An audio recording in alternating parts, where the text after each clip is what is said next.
I, a 34-year-old male, have been married to my wife, Sarah, a 32-year-old female, for almost 6 years now.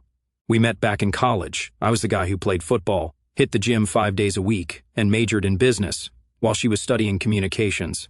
I'm not trying to sound like I'm bragging or anything, but I was always the guy who had his act together, you know? Now I work in construction management, make decent money, about $120,000 a year, own our house, paid the down payment myself from savings, and really thought we had a good life together. I've always been the provider, the rock, the one who fixed everything from leaky faucets to financial problems. Sarah used to be different when we first met. She was supportive, kind, always telling me how proud she was of me. But something changed over the last couple of years. It happened so gradually that I barely noticed it at first, like how a frog won't jump out of water if you heat it slowly, or so I've heard.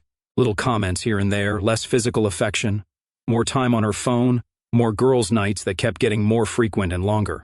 I kept telling myself it was just a phase, or maybe she was stressed about something. You know how sometimes someone says something, and it just hits you differently? Like you've been ignoring all these little signs for months, maybe years, and then boom, one sentence, and everything becomes crystal clear, like someone just wiped the fog off a mirror. That's what happened when Sarah said, "You're lucky I haven't left yet." Just like that. Casual as hell. She didn't even look up from her phone when she said it. No anger, no emotion, just stating a fact like she was telling me we needed milk from the store or something. We'd been sitting at the dinner table, the one I built with my own hands last summer, and I had just asked if she wanted to plan a weekend away, just the two of us. That was her response, "You're lucky I haven't left yet." I didn't say anything back right away. What could I say? I just sat there across from her, my fork halfway to my mouth, watching her face, trying to process what she meant. The worst part wasn't even the words themselves.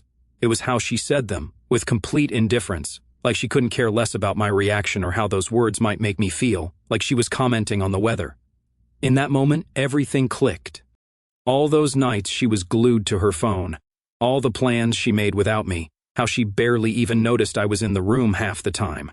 All those girls' nights that kept getting more frequent, the way she rolled her eyes whenever I suggested we do something together. The constant comments about how her friends' husbands took them on expensive vacations while I just worked all the time, despite the fact that my working all the time paid for our house and her new car. The way she'd sigh heavily if I touched her shoulder or tried to hug her. It all made sense now. I wasn't her husband anymore. I was just there, taking up space in a marriage that was already over in her mind.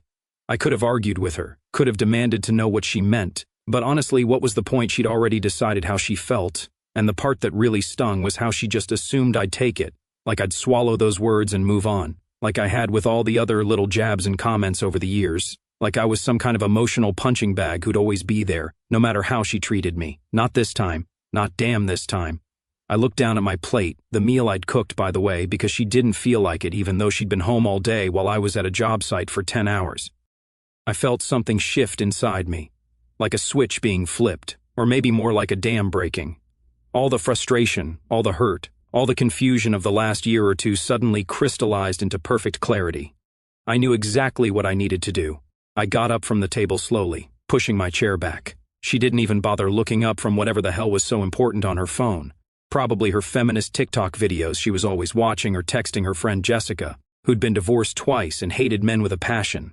Jessica was always in Sarah's ear with stuff like, "Men ain't worth a damn, know your worth, queen," while conveniently forgetting to mention her own track record of failed relationships. Walked to our bedroom without saying a word. No drama, no slamming doors, none of that crap.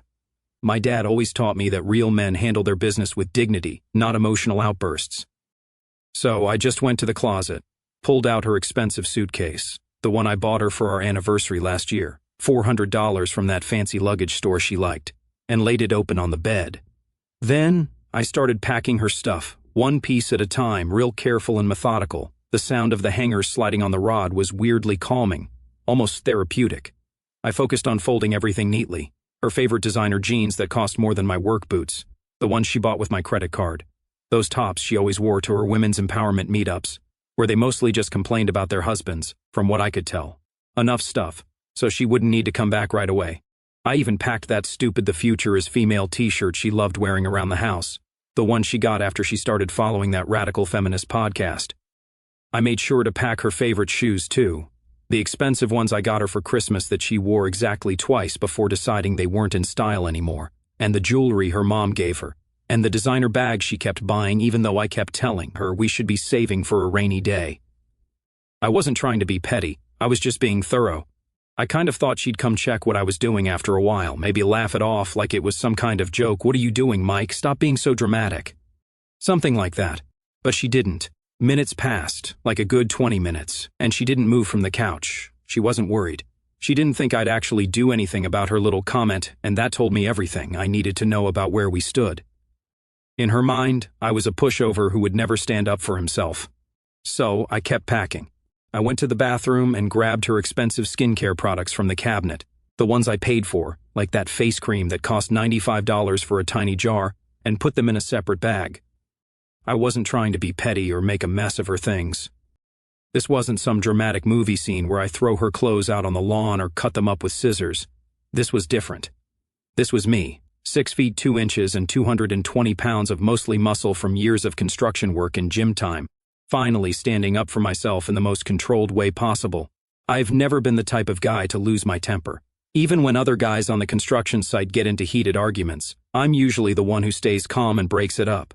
My foreman always says I should have been a mediator or something. But being calm doesn't mean being weak, and that's what Sarah never understood. She mistook my patience and self-control for weakness, my desire to make peace for desperation. She thought she could push me as far as she wanted, and I'd never push back.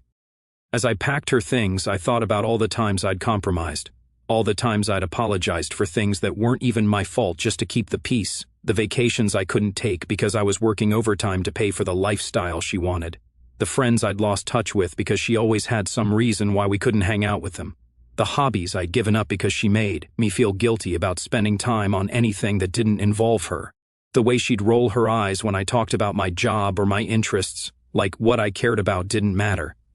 This was me showing her something, that I wasn't afraid of her leaving anymore, that I wasn't going to beg her to stay, that maybe, just maybe, she was the lucky one in this relationship, not me. When I finished packing, I zipped up the suitcase and carried it out to the living room with one hand, not even struggling with the weight. I used to compete in strongman competitions in college. I still hold the record for the farmer's walk at my university, so her suitcase felt like nothing. The wheels made this soft clicking sound against the hardwood floor that I installed myself last spring as I rolled it toward the front door. That's when she finally looked up, phone still in hand, but now she was actually paying attention. Her eyes went from the suitcase to me, and I could see the confusion on her face. She blinked a couple of times, like she couldn't quite process what she was seeing, like her brain couldn't compute that I was actually doing something instead of just taking her crap like usual. "What are you doing?" she asked, that entitled tone in her voice I'd come to know so well, the same tone she used when she asked why dinner wasn't ready yet or why I hadn't fixed something around the house immediately after working a 12-hour day. I took a deep breath and looked her straight in the eyes. I didn't raise my voice, didn't get emotional, just stated facts. "You said I was lucky you haven't left yet," I told her, keeping my voice steady and deep. "So I'm making it easier for you." I set the suitcase by the door with a thud, then stepped aside and waited, crossing my arms over my chest. She didn't move at first. She just sat there, looking uncertain for the first time in forever. Not angry, not dismissive, just surprised, like she was seeing me differently all of a sudden, like she was seeing me for the first time. In years, her eyes kept going back and forth between me and that suitcase by the door, like she was trying to connect the dots and failing. I could tell exactly what was happening in her head. She was waiting for me to break first to say something that would give her the upper hand. To turn this into just another argument where she could roll her eyes and walk away, knowing I'd still be there when she came back, probably with flowers and an apology for something I didn't even do. That was our usual pattern. She'd push me. I'd eventually snap and say something out of frustration. Then she'd act hurt, and I'd spend the next week trying to make it up to her. Wash, rinse, repeat. But I didn't give her that satisfaction this time. I just stood there, arms crossed over my chest, face blank. If she was expecting me to drop to my knees and beg her to stay, she was going to be real disappointed. I'm not that man anymore. That man died the second she said those words at the dinner table. The silence stretched between us, heavy and uncomfortable. I was used to filling these silences, used to being the one who couldn't stand the tension and would say anything to break it. But not this time. This time, I let the silence do the work for me. I let her sit with the weight of her own words, the consequences of her own actions. After what felt like forever, but was probably only a minute or two, She put her phone down, first time all night, and sat up straighter. "Mike," she said, her voice softer now, using that tone she used when she wanted something from me. "What's going on? Why are you acting like this?" I almost laughed, like I was the one acting strange, like packing her bags after she basically told me she was just waiting for the right moment to leave was some kind of overreaction. "I'm not acting like anything," I said, keeping my voice level. "I'm just listening to what you're telling me." The silence between us felt thick enough to cut with a knife. I could practically see the gears turning in her head. She wasn't used to this version of me. She was used to being the one with all the power, the one who decided when we fought, when we made up, when we talked, when we didn't. She was used to being able to say something like, "You're lucky I haven't left yet," and know that I'd just take it and move on. But now, with her packed suitcase sitting by the open door, something had changed. I wasn't playing by her rules anymore. I wasn't the same guy who used to apologize just to keep the peace. I'd spent the last 6 years of my life bending over backwards for this woman, changing myself to fit whatever she wanted me to be, walking on eggshells to avoid upsetting her. And for what? To be told I was lucky she hadn't left yet? Like she was doing me some kind of favor by being my wife? Finally, she crossed her arms and tilted her head, her voice sharper than before. "So that's it? You're just, what, kicking me out? Is this some kind of toxic masculinity bullshit? Did you read some Jordan Peterson or something?" I almost laughed at her throwing those terms at me. Classic Sarah, always ready with the buzzwords she picked up from her feminist podcasts and Instagram accounts, always quick to label any man who stood up for himself as toxic or problematic. I shook my head. "No, I'm just giving you what you want. You clearly don't want to be here, so why pretend?" She opened her mouth like she was going to argue, but then stopped, because we both knew the truth. She'd been waiting for me to beg her to stay. She expected me to panic, to try and grab onto any last bit of control I had, to promise I'd change, to ask what I could do better, to grovel for her to give our marriage another chance. But I wasn't doing that. And without my resistance, she had nothing to push against. It was like she'd been leaning on a door, pushing with all her might, and I'd suddenly opened it. Now she was falling forward with nothing to catch her. She looked at the suitcase again, and I could see her struggling with the reality of the situation. She'd been holding this over my head for so long, treating the idea of leaving like some kind of weapon, something she could dangle just close enough to keep me on edge, but never actually follow through with. Now the choice was right in front of her. All she had to do was pick up that handle, walk out that door, and prove that she really meant what she'd been threatening all this time. But that would mean giving up the nice house I bought us, the comfortable lifestyle my job provided, the security she'd gotten used to.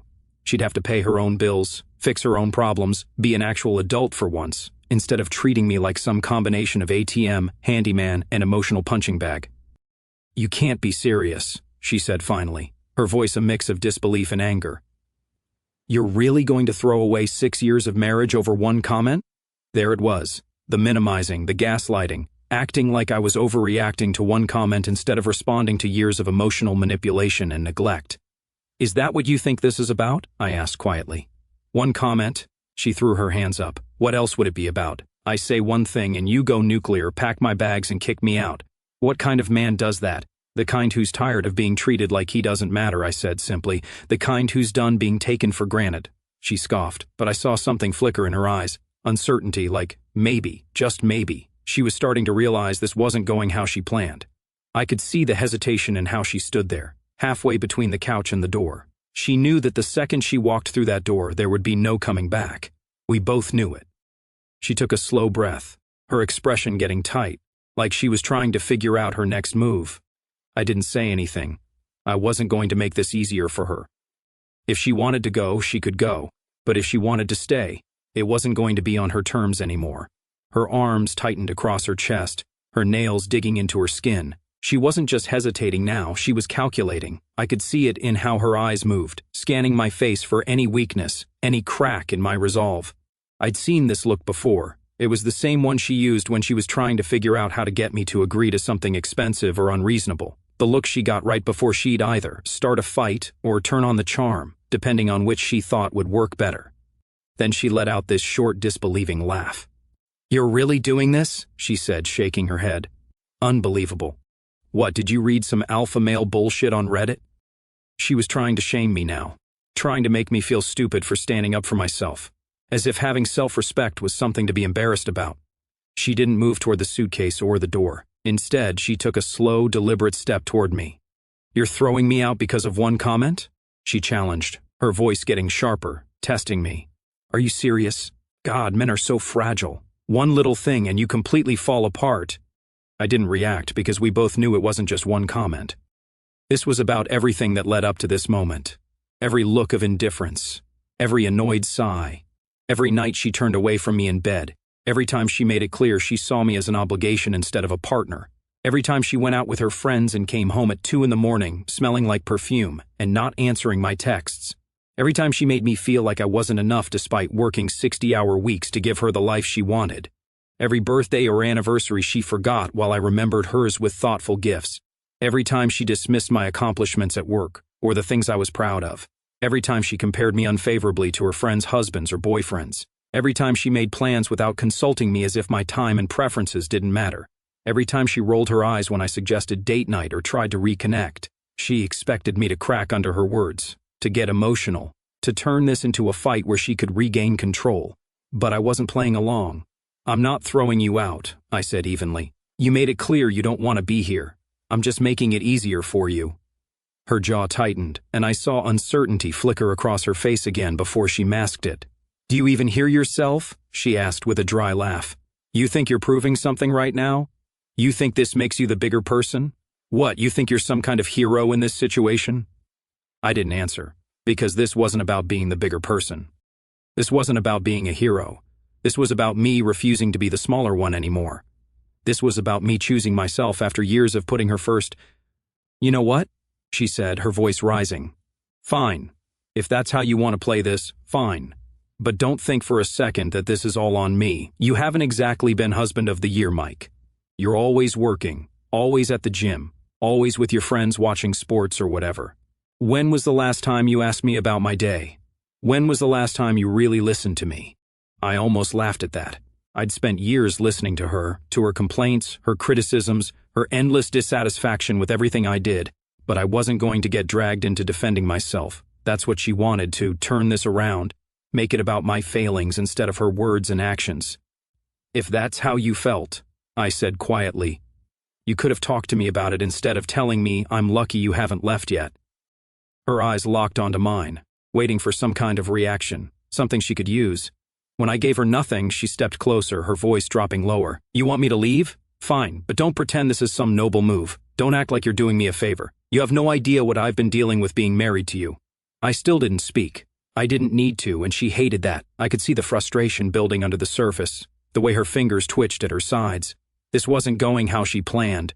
She had spent so much time convincing herself that I needed her more than she needed me, that she could throw out a line like, "You're lucky I haven't left yet," and I would jump through hoops to prove her wrong, to keep her here. She never expected me to call her bluff. She never expected me to stand tall, shoulders back, looking down at her with complete indifference to her manipulation tactics. I'm not a small guy, like I said, 6 feet 2 inches and 220 pounds. I still hit the gym 4 to 5 times a week despite my busy work schedule. I've always been physically imposing, but I've also always been careful with that fact, gentle even, never used my size to intimidate her or anyone else. But in that moment, I could see that she was suddenly aware of the physical difference between us, aware that I was no longer making myself smaller to make her comfortable. For a moment she just stood there, breathing heavily, her expression a mix of defiance and something else, something that almost looked like regret but not quite. Then she exhaled sharply and turned away, pacing toward the couch. "This is ridiculous," she muttered. "You're being ridiculous. I can't believe you're acting this way after everything I've done for you." I wanted to ask what exactly she thought she'd done for me, but I held my tongue. This wasn't about trading grievances or keeping score.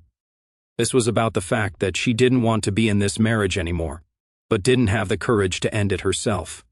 I leaned against the wall, arms crossed, muscles tensed, waiting, because now she had a choice to make, and for the first time I wasn't going to make it for her. She paced back and forth, her steps uneven. She was stalling, and we both knew it. Her arms stayed crossed, her jaw set tight, like she was physically holding herself together. But I could see the tension in her shoulders, the way her fingers twitched slightly against her skin. She wasn't leaving, not yet. Because now that it was real, now that the suitcase was packed and the door was open, something was different. She had spent so much time making sure I knew she was willing to leave. dangled it in front of me as a constant reminder that my place in her life wasn't guaranteed. But the moment she actually had to decide, the weight of it hit her. She was suddenly realizing what she'd be giving up: the security, a comfort, the man who, despite her constant criticism and emotional games, had always been there, always provided, always protected the house she loved showing off to her friends, the lifestyle my income afforded her, the fact that she could work part-time at a boutique making barely above minimum wage because my salary covered most of our expenses. "This isn't fair," she said finally, turning back to face me. "You can't just spring this on me out of nowhere." "It's not out of nowhere," I replied, keeping my voice calm. "You've been checking out of this marriage for a long time, Sarah. You've made it clear how you feel. I'm just finally listening." She shook her head, a humorless laugh escaping her. "So, that's it. One comment, and you're done. Just like that." "If that's what you want to believe, go ahead," I said. She stared at me, searching my face for any sign of weakness, any indication that I might back down. When she found none, her expression hardened. "You know what? Fine. If that's how you want it, fine, I'll go. But don't think this is over." She walked to the suitcase, grabbed the handle, and pulled it up with more force than necessary. "I'll be at Jessica's. I'll come get the rest of my stuff later." I nodded, not trusting myself to speak. A part of me was surprised. She was actually going through with it. Another part relieved this was almost over. She walked to the door, then turned back, her expression a mix of anger and something that might have been hurt. "I hope you're happy with yourself." "This isn't about being happy," I said quietly. "It's about being honest." She scoffed, pulled open the door, and stepped into the hallway. The door closed behind her with a finality that should have felt devastating. Instead, it felt like the first breath of fresh air after being underwater too long. I stood there for a moment, listening to the sound of her rolling the suitcase down the hall to the elevator. Then I went to the kitchen, opened the fridge, and took out a soda. I sat down at the table, the same table where she dropped that bomb earlier, and tried to process what had just happened. I should have felt sad. I should have felt like my world was falling apart. Instead, I felt lighter, like I'd put down a weight I hadn't even realized I was carrying. My phone buzzed with a text. It was from her. "I can't believe you're doing this to us." I didn't respond. There was nothing left to say. I thought that was the end of it. I figured she'd stay at Jessica's for a while, we'd communicate through lawyers, and eventually go our separate ways. I was already mentally preparing for the divorce, figuring out what assets we'd need to split, wondering if she'd try to take half of everything despite contributing next to nothing financially. But 2 days later, everything changed again. I was at work overseeing a project when my phone started blowing up with notifications, text messages, voicemails, all from Sarah. At first, I ignored them. I had a job to do, and I wasn't going to let our personal drama affect my work. But when my phone rang for the 6th time in an hour, I finally stepped away to check what was going on. 15 missed calls, 23 text messages, all from Sarah. The texts ranged from angry, "How could you do this to me?" to pleading, "Please call me back, we need to talk," to threatening, "You're going to regret this." But it was the last few that caught my attention. "I need to talk to you about Kevin. Please, Mike, it's important. I made a mistake." Kevin was her boss at the boutique where she worked, a married guy in his mid-40s who drove a BMW and always had a fresh tan, even in the dead of winter. I'd met him a few times at store events, never liked him much. He had a way of looking at Sarah that made me uncomfortable, but whenever I mentioned it, she'd accuse me of being jealous and insecure. I called her back during my lunch break. She answered on the first ring. "Mike," she said, her voice shaky. "Thank God. We need to talk." "I'm listening," I said, keeping my voice neutral. "Not over the phone." "Can you come to Jessica's after work, please? It's important." Every instinct told me to say no, to keep my distance, to protect myself from whatever new manipulation she was planning. But curiosity got the better of me. "I'll be there at 6, I said, then hung up before she could say anything else. The rest of the day dragged. My mind kept going back to that name, Kevin. I had suspected something was off for months, but I'd always pushed those thoughts away, trusted her even when my gut told me not to. Now I was wondering if my worst fears were about to be confirmed. At 6 sharp, I knocked on Jessica's apartment door. Sarah opened it, looking like hell. Her eyes were red and puffy, her hair unwashed, her clothes wrinkled like she'd been sleeping in them. Behind her, I could see Jessica sitting on the couch, looking uncomfortable. "Thanks for coming," Sarah said, stepping aside to let me in. "Jess, can you give us a minute?" Jessica nodded and quickly retreated to what I assumed was her bedroom. I stood awkwardly in the living room, not wanting to sit down, not wanting to get comfortable. "So," I said, "what's going on?" Sarah took a deep breath. like she was steeling herself for something difficult. Kevin fired me yesterday. I raised an eyebrow but said nothing. He said I was creating a hostile work environment, that I was unstable. Her voice cracked on the last word. He gave me my final paycheck and told me not to come back. I still didn't speak. I was waiting for the rest of it, the part that explained the urgency, the multiple calls and texts. She must have realized I wasn't going to make this easy for her because she continued, her words coming faster now. The thing is, Kevin and I, we had a thing. Not like a full affair or anything, she added quickly, seeing my expression harden. Just some flirting, some texts, maybe a little more. Define a little more, I said, my voice cold. She looked down at her hands. We kissed a few times after work, and there was one time at a conference in San Diego. We shared a room. There it was, the confirmation of what I'd suspected but hadn't wanted to believe. I should have felt angry, hurt, betrayed. Instead, I just felt tired, so damn tired.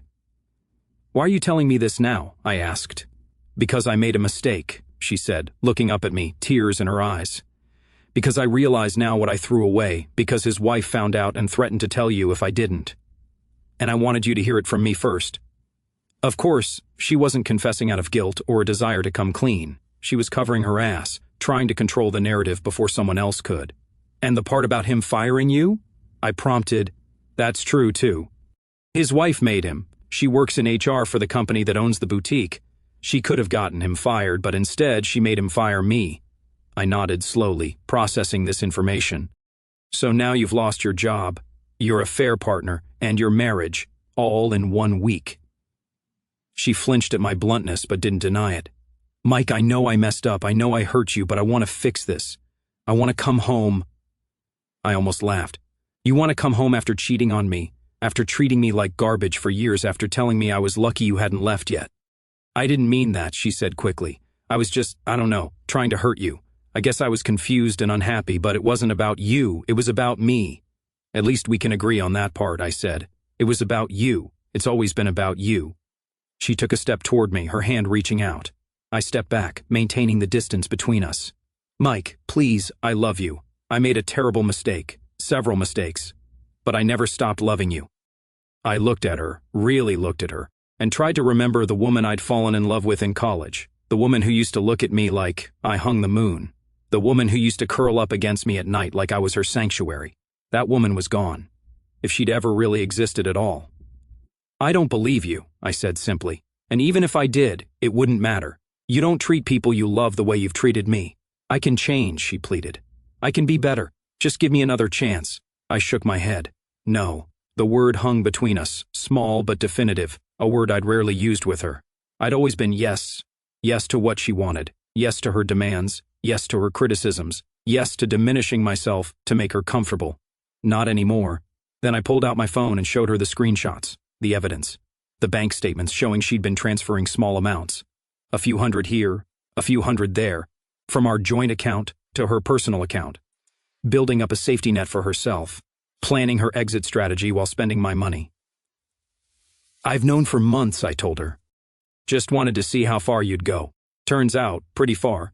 Her face went pale. Mike, I can explain. I cut her off. Here's what's going to happen. You're going to sign the divorce papers I've already had drawn up. I pulled them from my jacket pocket. I'd picked them up from my lawyer that morning, half expecting I might need them today. They're very generous considering the circumstances. You get nothing except your personal belongings. No alimony, no house, no cars, nothing I worked for while you were busy betraying me. You can't do that, she shouted, suddenly finding her voice again. I'm entitled to half of everything. That's how divorce works.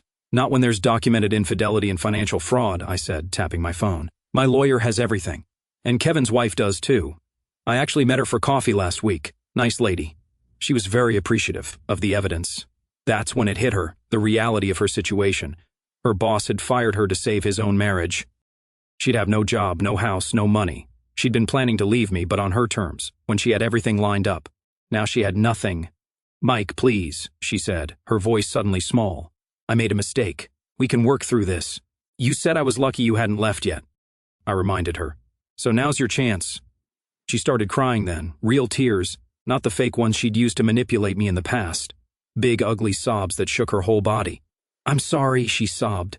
I didn't mean it. I was just scared and confused, and I didn't know what I wanted. I do now. I want you, Mike. I want our marriage. Please, I can't do this on my own. I need you. Almost. Please, she continued, dropping to her knees in front of me, reaching for my hands. I'll do anything. I'll go to therapy. I'll quit hanging out with Jessica and those other toxic friends. I'll be a better wife, I promise. I looked down at her, this woman I had loved for so long, and felt nothing. No anger, no hatred, no desire for payback, just emptiness where there had once been love. Stand up, I said quietly. Have some dignity. She looked up at me through tear-filled eyes, mascara running down her cheeks. Mike, the papers are ready to sign, I said, placing them on Jessica's coffee table. You can come by the house tomorrow between 10 and noon to get the rest of your things. I won't be there. I'll have a friend supervise. Where am I supposed to go? She asked, her voice small and broken. I have no job, no money. That's not my problem anymore, I replied. Maybe call your mom. Or Kevin. I'm sure he'd love to hear from you. She flinched at that. His wife made him block my number. She's monitoring all his communications. Sounds like a smart woman, I said. She's protecting what's hers, something I should have done a long time ago. Sarah wiped at her tears with the back of her hand. What if I don't sign? I shrugged. Then we do this the hard way. Full disclosure of everything in court. Your affair becomes public record. Kevin gets dragged in to testify. His wife finds out every detail. Your parents find out. Everyone finds out. She closed her eyes, shoulders slumping in defeat. You've thought of everything, haven't you? I've had plenty of time to think while you were busy with Kevin. She looked at me one last time, a final plea in her eyes. When I didn't respond, she reached for the papers with shaking hands. Do you have a pen? She asked, her voice barely above a whisper. I handed her mine. I watched as she signed her name on each marked line, effectively ending our marriage. When she finished, I took the papers and stood to leave. She grabbed my arm as I passed. Is this really what you want? She asked. To throw away everything we had? I looked down at her hand on my arm, then back at her face. You already did that. I'm just making it official.